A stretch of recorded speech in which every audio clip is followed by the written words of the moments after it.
આ કારણે ખેડૂતોને રાતા પાણી રોવાનો વારો આવ્યો છે। એક બાજુ ડુંગળી ખેડૂતના ખેતરેથી યાર્ડમાં આવવાની શરૂઆત થઈ ત્યારે બીજી બાજુ ડુંગળીના ભાવ પણ ગગડી ગયા, જેના કારણે ખેડૂતોને મોટી નુકસાની સહન કરવાનો વારો આવ્યો છે। ડુંગળી કાપો તો આંખમાંથી આંસુ નીકળે, ડુંગળી વાવો તોય આંસુ નીકળે। જો તેના ભાવ વધી જાય તો ગરીબોને પણ આંસુ આવે। આમ ગરીબોની કસ્તુરી ગણાતી ડુંગળી પકવનારથી લઈ અને તમામને રાતા પાણીએ રોવડાવે છે। આ વર્ષે ડુંગળીએ ખેડૂતોને રડાવ્યા છે।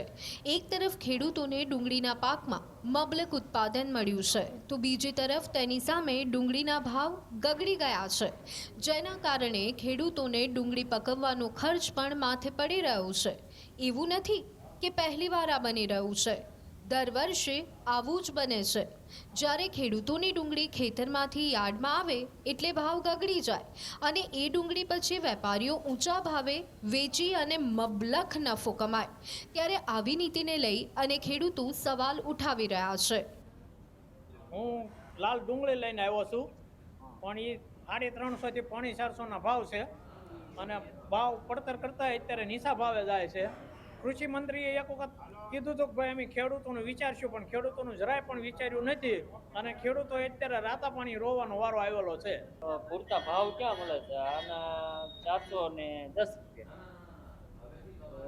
410 મળ્યા છે, હા, એ વ્યાજબી છે કેમ છે? ના વ્યાજબી નથી, 600 રૂપિયા ભાવ હોવા જો આમાં કાંઈ અમને મળતું જ નથી, કાંઈ એટલે કાંઈ મળતું નથી, મજૂરીનું નથી થતું।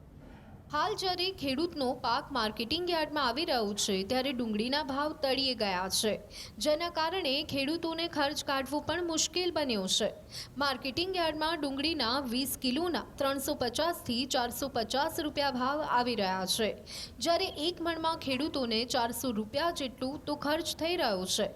આવા સંજોગોમાં ડુંગળી અને નુકસાની વેઠવી પડે છે। ખેડૂતોનું કહેવું છે કે 20 કિલોના 600 રૂપિયા પર ભાવ આવે તો તેમને તેમની મજૂરી સૂચે।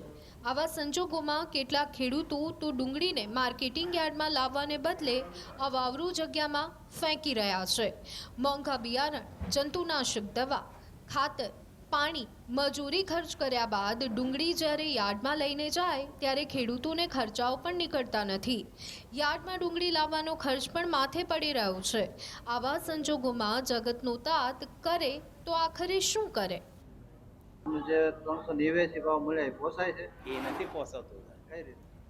આ ખર્ચા બહુ રહે ને, અત્યારે મોંઘારી થઈ ગઈ, સોંપવાના, મોળવાના, ખડ કાઢવાના, ખાતર, દવાઈઓ બધું નથી। એ 400 આવવાનું તો કાંઈ મળતું જ નથી ખેડૂતને। 500 રૂપિયા આવ્યો હોય કમસે કમ, થોડી મજૂરી વધે। ફટકા તો લાગે, દાડી મજૂરી કેટલી મોંઘે? એક મજૂર 500 રૂપિયા મજૂરી લે, પછી ક્યાં પર? બીજા ખર્ચા? હા, બીજા કયા કયા ખર્ચા? ક્યાં? બીજા ખર્ચા કયા કયા લાગે? સોંપવાના, મોળવાના, નેદવાના, ખાતરના, દવાના। ખેડૂતોના ભાવ નીચે ઉતરી જવાને કારણે ખેડૂતોને બહુ મોટી નુકસાની સહન કરવાનો વારો આવ્યો છે।